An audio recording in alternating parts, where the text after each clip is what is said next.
muri equipe ya Sport amakuru mashya nuko Bigirimana Bedi impamvu zigera kuri ebyiri ziri gutuma yitwara nabi cyane zamaze kuba zamenyekana. Ikindi agarukaho cyane ni umutoza wa Rayon Sport yamaze gusobanura cyangwa se yavuze ikintu kimwe yahinduye ku bakinyi ba Rayon Sport n'impamvu arimo aritwara cyangwa se arimo aratsinda. Nabyo ndaza kubigarukaho ngubwire ese yahinduye iki ku bakinyi Fami ya Latifi yakoreshaga, ese byagenze bite nyine ni byinshi nagenda ngarukaho cyane. Ikindi agarukaho nuko gose uwitwa Mohamed Sheri nawe gose ari mu rugendo cyangwa se ari mu mujyango usohoka muri equipe ya Rayon Sport. Nakubwira byinshi kuri uyu mukinyi. Nagaruka kuri Rushema Chris nawe ugiye ufite ibibazo bigiye bitandukanye, ese bimeze bite ku mutoza mushya cyangwa se ngira ngo muramuzi cyane umunya Senegal, ese we bimeze bite? Ndagenda nkomoza kuri byinshi uyu munsi. Imyitozo irahari neza cyane, ariko inkuru nyamukuru ni Bigirimana Bedi ese araziriki bimeze bite? Kuko Bigirimana Bedi numwe mu bakinyi baje muri equipe ya Rayon Sport bitezweho ibitangaza cyangwa se ari umwe mu bakinyi ubona ko nyine iri transfer ya Bigirimana Bedi yavugishije abantu. Ni Bigirimana Bedi wamaze hafu kwezi mu itangazamakuru avugwa muri equipe ya Rayon Sport, byari bivuze ko nyine ari umukinyi udasanzwe muri equipe ya Rayon Sport. So rero ngira ngo ngiye kuba nabikomozaho cyane ku buryo bukomeye cyane, mumenye wagwana umenye gahunda z'uyu mukinyi ese byagenze bite ko ya dropinze meze bite. Yes, reka bigarukaho cyane bimwe mu byo nagiye nkomozaho ngire bimwe mu byo ndambura, ariko ndahera ku munsi wo kwa gatanu ubwo bitwaraga neza cyane bakina na equipe ya Magaju. Equipe ya Sport ku munsi wo kwa gatatu bakoze imyitozo, ariko bakora imyitozo yoroheje. Ku munsi w'ejo ku cyumweru bajoining imiryango cyangwa se bajya gusura imiryango, bararuhuka nyine ku munsi w'ejo ku cyumweru barenjoyinga, ariko uyu munsi bakoze imyitozo bagarutse imyitozo rwose kuri uyu munsi wo kuwa mbere. So ariko kuri Rushema Chris uyu mwana w'umuhungu ikibazo akunda guhura nacyo muri equipe ya Rayon Sport cyane cyane ngo nk'iyo bagiye muri local bafite nka match ku munsi ukurikira, uyu mwana w'umuhungu agakunda kubura ibitotsi kabisa, akabyuka yumva amerewe nabi cyane, umutwe kumujya. Ngira ngo nicyo kibazo guhura nacyo muri iyi minsi, cyane cyane ngo bari kujya muri local ngari kubyuka nyine yumva atamerewe neza cyane. So ariko kuri uyu mutoza w'umunya Senegal, ku makuru mashya kuri uyu munya Senegal nuko uko abayobozi babipanze uko babyumva nuko uyu mutoza agiye kuza akaba amenyerana n'abakinyi, akaba amenyerana na Aruna Feruzi kubera ko n'ubundi niwe uzaba amwungirije, ariko azatoza match ya Marine uwitwa Aruna Feruzi nyine uyu Murundi usanzwe, kubera ko amaze kumenyera abakinyi ndetse na match ya derby. Noneho uyu munya Senegal azaza nyuma ya match ya derby amaze kumenyerana n'abakinnyi, amaze kumenya equipe imikinire yayo. Bavuze ko gose batamuzana kuri izi match cyane cyane harimo nka match ya derby ikomeye cyane, ataza agahita avanga ibintu, akabona hari abakinnyi yahindura, akabona equipe wenda hari ibindi bintu yayikoraho birenze kandi yari maze gufatisha. Baragira ngo wenda azaze nyuma ya match ya derby,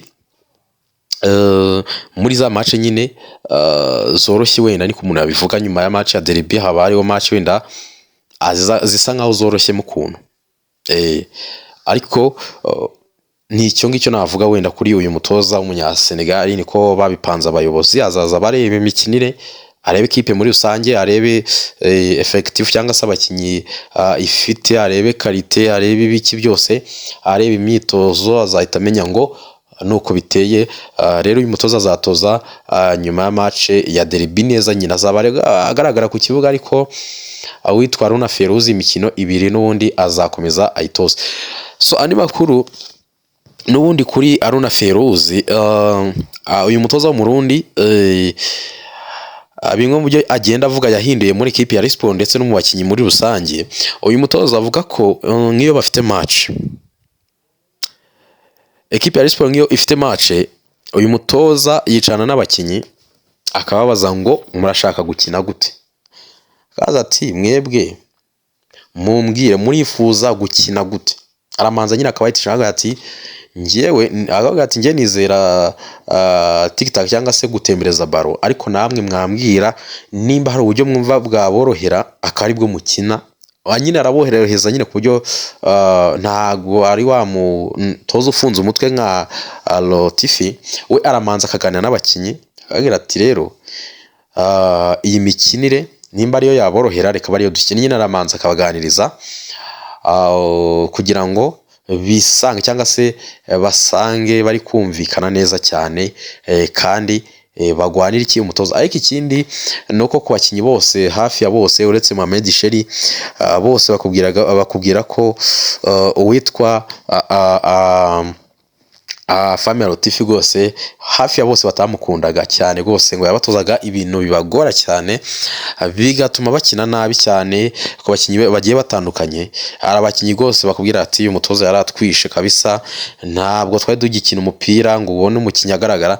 Nyine uyu mutoza icyo yagiye gukora cyangwa se bimwe mu byo yahise ahindura ni ukuganira n'abakinnyi, kuko yari amaze kubona ko Family Lotifi umwuka utifashe neza cyane cyangwa se atorohereza abakinnyi mu mikinire.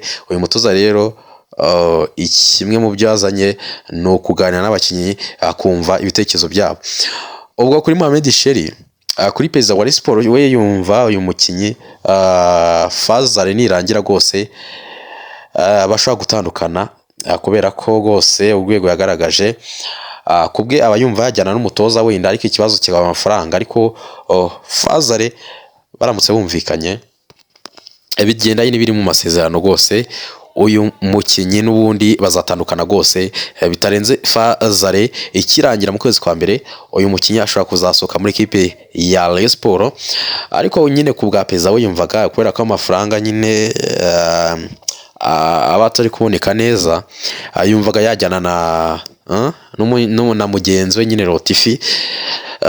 Ariko mu kwezi kwa mbere uyu mukinnyi azava muri equipe ya Rayon Sports. So rero kuri Bigirimana Bedi rero amakuru wamenya, uyu mukinnyi umuganga aramusuzumye ngo basanga afite imvune kabisa guhera kuri match ya Singida rwose, ngo afite imvune ituma adakina cyangwa se atiyangaja.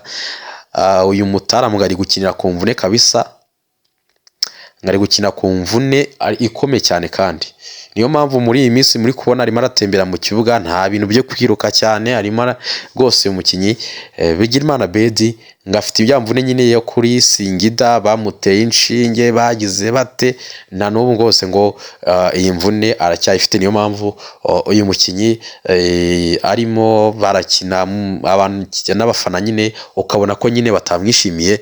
Bigirimana Bedi rero sinzi ubwanzo baraza gufata, ariko ashobora guhita atangira kwitabwaho, wenda bakaba bashaka ibindi bisubizo. Ariko uwo muganga yemeje ko afite imvune, wenda ashobora gukina, ariko kwa gukina nyine umuntu atiyangaje akina gake kugira ngo hatagira umuntu umutoneka akaba yagira gute akaba yatoneka. Ariko sinzi ubwanzo baraza gufata, ariko nyine icyo nicyo kibazo Bigirimana Bedi afite, nicyo kibazo rwose uyu mwana wo mu Burundi afite. So rero ngira ngo nibyo muri equipe ya Rayon Sports cyane, nibyo kabisa. Ngira ngo mukomeze kugira n'ibihe byiza cyane.